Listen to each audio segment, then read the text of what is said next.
My name is Easton. And where do you go to school? I am in 4th grade at Adams Central Elementary School. And my name is Becky, and I'm Easton's mom. And we are going to talk to you today about apraxia. So Easton has apraxia that mostly affects his speech. He has had it since birth, and it's just something you're born with.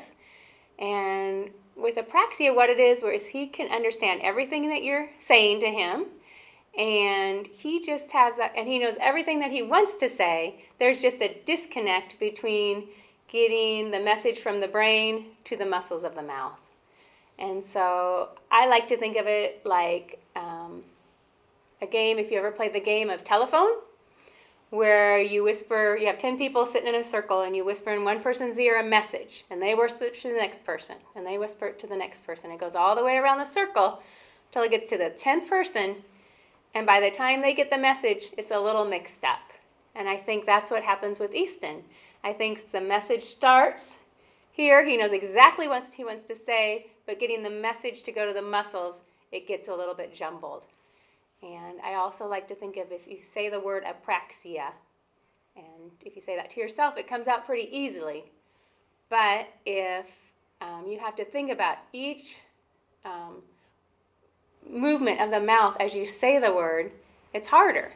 Like the A, your mouth is open, but then you say the P and your lips are closed. And you say the and you got to pronounce that in the back of your mouth. And the A is open again, and the X for the X is in the back of your mouth. And the E is with a little bit more closed mouth, but still open in the A. And so you can say it. 2008.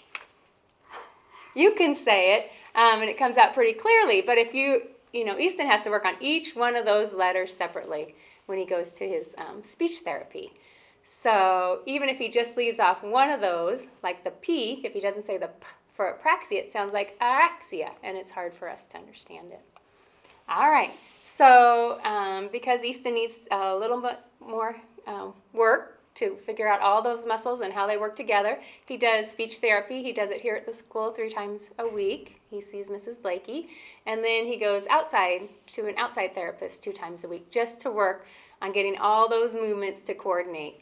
And he's come a long way. If anybody remembers Easton when he started in kindergarten, he spoke with mostly sign language. And now he's able to use more verbalization.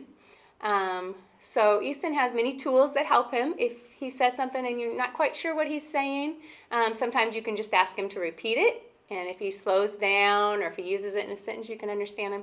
Easton is very good about pointing to what, something that helps you understand what he's talking about, or acting it out. So that's another way he uses to communicate. He does use some sign language from American Sign Language. And he also has his Nova, and this is a device that helps him talk. Do you want to explain about your Nova? I have apraxia of speech. It is hard for me to form words with my mouth, so I also use sign language or this device to help me talk. I am able to understand everything you say to me.